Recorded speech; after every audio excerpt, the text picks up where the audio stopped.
சாகுல் அமீது அவர்களுக்கு புகழ் வணக்கம் செலுத்த திரு கரு கல்யாண் அவர்களை அழைக்கிறேன்.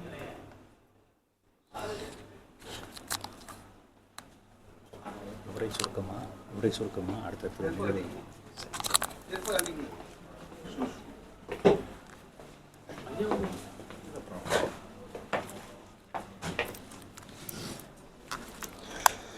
அனைவருக்கும் வணக்கம்.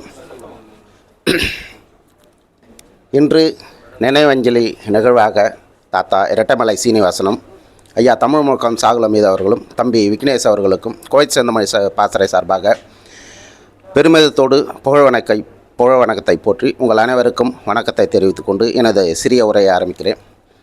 1960 காலகட்டத்தில் ஒருங்கிணைந்த நாகப்பட்டின தொகுதியில் ஐயா தமிழ் முழக்கம் சாகுல் அமீது பிறந்து 74-82 காலகட்டத்தில் திருவாரூர் பகுதியில் சிறப்பான தொழில் முன்னேற்றத்தோடு சென்னைக்கு குடிபெயர்ந்து சென்னையிலும் சிறப்பான சுழ ஒழுக்கத்தோடு உண்மையும் நேர்மையுமாக தொழிலில் முன்னேற்றம் பெற்று தமிழ் தேசிய சித்தாந்தத்தில் மிக உறுதியாக தமிழ் தேசியத்தை வென்றெடுப்போம் என்ற உறுதியோடு கிட்டத்தட்ட 30 ஆண்டுகளுக்கு மேலாக தமிழ் தேசிய சித்தாந்தத்தை பின்பற்றி அதன் ஊடாக பல வழக்கு, சிறை போன்ற அடக்குமுறைகளுக்கு ஆட்பட்டு 2002 தேசிய தலைவர் உலக அளவிலான பத்திரிகையாளர் சந்திப்பு நிகழ்வு ஏத்தில் நடந்தபோது அதை திறனாய்வு செய்வதற்காக சென்னை ஆனந்தா தியேட்டரில் ஒரு திறனாய்வு கூட்டம் ஒருங்கிணைத்தார்.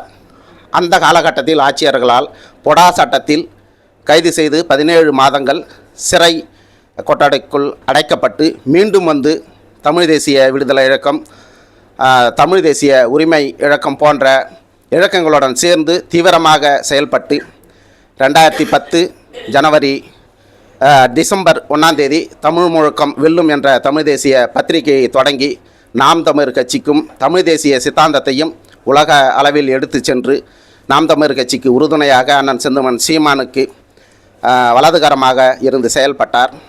மீண்டும் சிறை, மீண்டும் வழக்கு போன்ற அனைத்திலையும் வெற்றி பெற்று அண்ணன் செந்தமன் சீமான் கூட தமிழ் தேசியத்தை வலுவாக பற்றி நடந்தார். அந்த கொரோனா காலகட்டத்தில் கொடுமையான அந்த கொரோனா ஐயா தமிழ் முழக்கம் சாகுல் அமீது அவர்களை உயிர் பலி வாங்கியது. அது பேரிழப்பு. ஆனால் அவர் சென்றாலும் தனது மகளை தன்னை விட வீரியமாக இந்த களத்தில் செயல்படும் அளவிற்கு வளர்த்துவிட்டு சென்றார். இந்த நேரத்தில் செந்தமிழ் பாசறை கோயில் சார்பாக ஐயா தமிழ் முழக்கம் சாகுல் அமீது அவர்களுக்கு பெருமிதத்தோடு புகழ் வணக்கத்தை செலுத்திக் கொண்டு விடைபெறுகிறேன். நன்றி, வணக்கம். நாம் தமிழர்.